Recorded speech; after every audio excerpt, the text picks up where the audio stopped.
Hello welcome back to my channel endless inspiration. ನಾಳಿನ ವಿಶೇಷತೆ ಏನು? ಹೌದು, ನಾವು ಮಾತಾಡ್ತಿರೋದು ನಾಗರ ಪಂಚಮಿ ಬಗ್ಗೆ.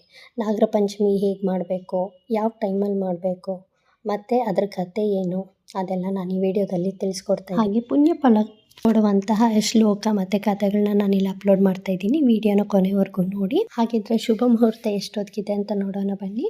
ನಾಳೆ ಮುಂಜಾನೆ 5:47ರಿಂದ 8:27ವರೆಗೆ ನಮಗೆ ಶುಭ ಮುಹೂರ್ತ ಇದೆ. ಅಂದರೆ ನಮಗೆ 2 ಗಂಟೆ 40 ನಿಮಿಷದವರೆಗೆ ಅವಧಿ ಇರುತ್ತೆ ಹಬ್ಬ ಮಾಡೋದು. ನಾವು ನವನಾಗಗಳಿಗೂ ಪೂಜೆ ಮಾಡಬೇಕಾಗತ್ತೆ. ಅದು ಯಾವುದಂದರೆ ಅನಂತ, ವಾಸುಕಿ, ಶೇಷ, ಪದ್ಮ, ಮಹಾಪದ್ಮ, ತಕ್ಷಕ, ಕುಳೀರ, ಕಾರ್ಕೋಟಕ ಮತ್ತು ಶಂಖ.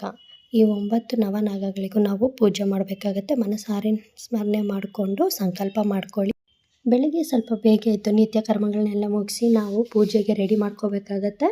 ಸೊ ಫಸ್ಟ್ ಇಲ್ಲಿ ಶುದ್ಧವಾಗಿ ಸ್ನಾನ ಮಾಡಿಕೊಂಡು ಶುಭ್ರ ಬಟ್ಟೆಯನ್ನು ಧರಿಸಿ ನಾವು ಪೂಜೆಗೆ ನಾವು ಅರಳಿಕಟ್ಟೆಗಾದರೂ ಹೋಗಿ ಪೂಜೆ ಮಾಡ್ಬೋದು, ಇಲ್ಲಾಂದರೆ ಮನೆಯಲ್ಲೇ ಮಾಡ್ಬೋದು.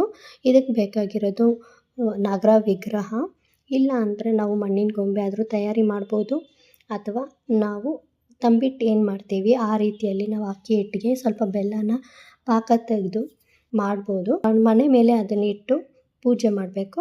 ಸೇಮ್ ನಾವು ಯಾವಾಗೂ ಹೇಗೆ ಪೂಜೆ ಮಾಡ್ತೀವಿ ಆ ಥರ ಅರಿಶಿನ, ಕುಂಕುಮ, ಹೂವು, ಅಕ್ಷತೆ ಎಲ್ಲ ಇಟ್ಟು ಪೂಜೆ ಮಾಡಿ, ನಂತರ ನಾವು ಹಸಿ ಹಾಲು, ತುಪ್ಪ ಮತ್ತು ಸಕ್ಕರೆ ಎಲ್ಲ ಬೆರೆಸಿ ನೈವೇದ್ಯ ಸಮರ್ಪಣೆ ಮಾಡಬೇಕು.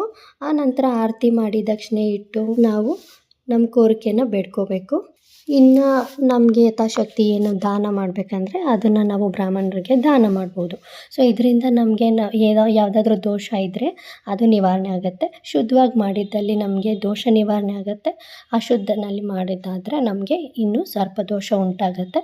ಇಲ್ಲಿ ಮೇಲೆ ಬಂದಿರೋ ಶ್ಲೋಕನ ಹೇಳಿ ನಾವು ಗಂಧ ಪುಷ್ಪ ಮತ್ತು ಸುವಾಸನೆ ಉಳ್ಳ ಪುಷ್ಪಗಳನ್ನ ನಾವು ಅರ್ಪಿಸಿ ನಮಗೆ ಒಳ್ಳೇದು ಮಾಡಲಿ. ನಮ್ಗೆ ಯಾವುದೇ ಥರ ನಮ್ಗೆ ಗೊತ್ತಿಲ್ದಿರೋ ಯಾವುದಾದ್ರೂ ನಾವು ಸರ್ಪದೋಷ ಮಾಡಿದ್ದೇ ಆಗಲಿ ನಮ್ಮನ್ನ ಕ್ಷಮಿಸಿ ನಮಗೆ ಮುಂದೆ ದಾರಿ ತೋರಿಸೋವಂಥ ದೇವರಲ್ಲಿ ಬೇಡಿಕೊಂಡು ನಾವು ಪೂಜೆನ ಮುಕ್ತಾಯ ಮಾಡಬೇಕಾಗತ್ತೆ.